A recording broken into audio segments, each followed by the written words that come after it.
Hello tout le monde. Alors aujourd'hui on va discuter plus ou moins d'une... Alors attendez, je vais mettre pause quand même parce que la game va très vite se lancer. Alors déjà vous voyez qu'elle est très courte. Donc bon bah petit point, nous sommes donc aujourd'hui, que je le dise, le mardi 19 juillet. Et quand je fais la vidéo il est déjà 17h08. Et donc en gros, là je vais essayer de vous parler d'une situation qui pourrait vous arriver très souvent et où je vous montre pas forcément la meilleure manière d'y répondre, parce que je me suis beaucoup chié dessus quand ça m'est arrivé.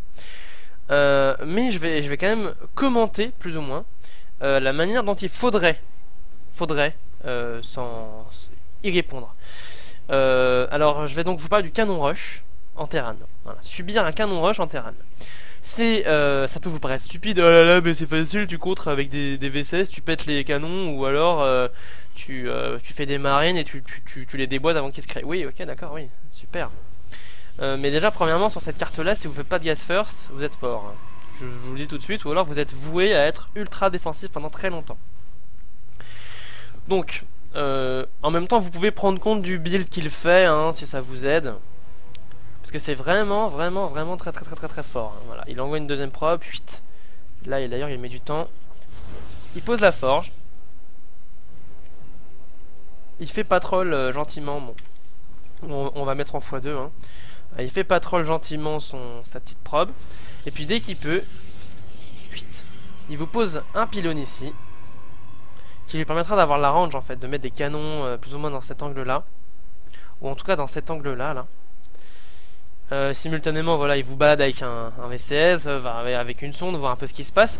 Et voilà. Là, moi, j'ai la vision. Je vois qu'on me pose un canon.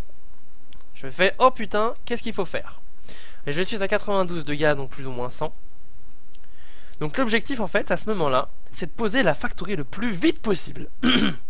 Vous mettez un bunker plus ou moins à ce niveau-là. Vous posez votre factory, genre par là. Et vous continuez à envoyer du marine et surtout vous envoyez des dépôts en fait. Parce que les canons vont gratter vos dépôts en haut du wall. Et bien évidemment vous essayez d'étouffer le plus possible la montée des canons. Voilà. Donc là, monsieur me met 2 pylônes de plus. Donc moi en fait je fais exprès de déplacer ma Rax pour pas qu'elle se fasse taper. Bon là déjà il y a un petit problème. Voilà donc... La mauvaise réaction.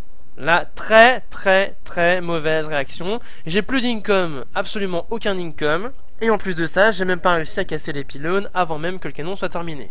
Donc, là, ce que j'ai fait là, cette réaction là, elle est très mauvaise.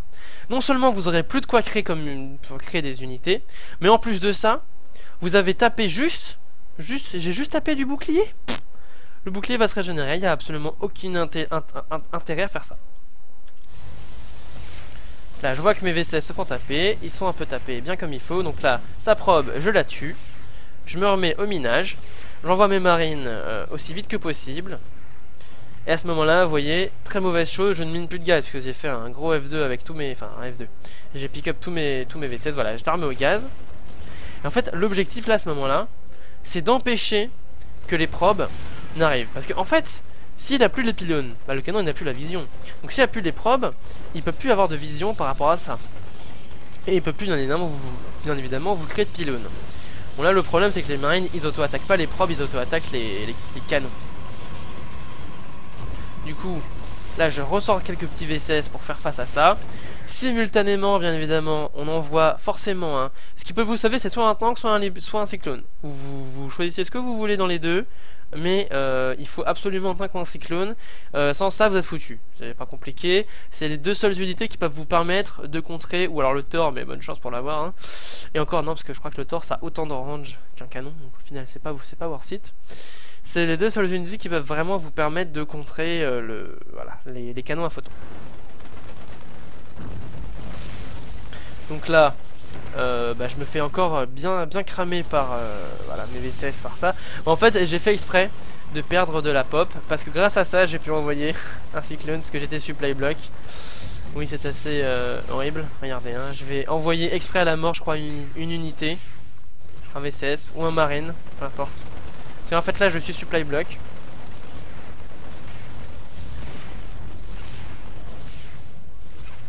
un VCS, j'envoie à la mort. Chut. Mon cyclone peut se lancer. Et en fait, cette axe là, vous voyez qu'elle me sert à rien. Et ça me sert à que dalle en fait. Donc là, il renvoie 2 probes supplémentaires. Chut. Il rebalance des canons. Sachant qu'il est complètement all-in, hein, je veux dire, il a une gate qui est en chrono boost de Zealot, il a même pas de cyber, enfin voilà quoi. Il est vraiment à la rue. En termes de technologie, il ne peut faire que des canons. Avec bien évidemment des Zealots.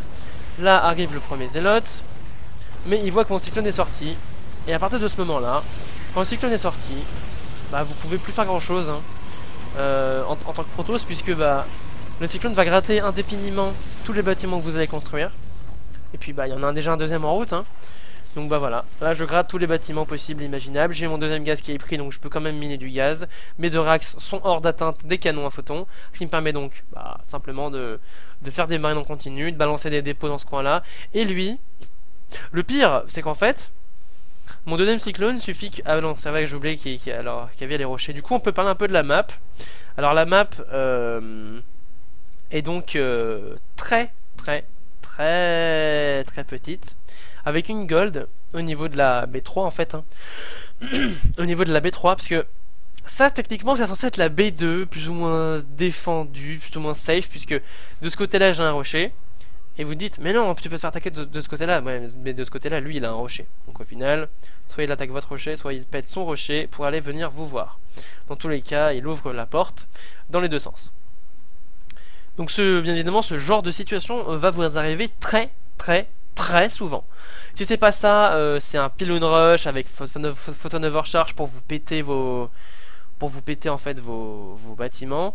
Et donc pour ça je ferai un autre tutoriel très rapidement où je vous expliquerai plus ou moins comment on défend un pylon rush. Voilà. C'est pas très compliqué. Je peux même vous donner plus ou moins l'astuce, c'est de poser un bunker en bas de la rampe. Voilà, ça n'a pas changé hein, voilà. Et donc ça d'ailleurs c'est la deuxième chose dont je voudrais vous parler. Quand je serai dans l'autre vidéo, je vous expliquerai ce qu'il faut faire sur cette map en règle générale. Voilà. Sur ce, la vidéo est faite pour être assez courte, donc je vous laisse. Bisous les poulets et à une prochaine fois. D'ailleurs la prochaine vidéo sera dans très peu de temps. Allez, bisous.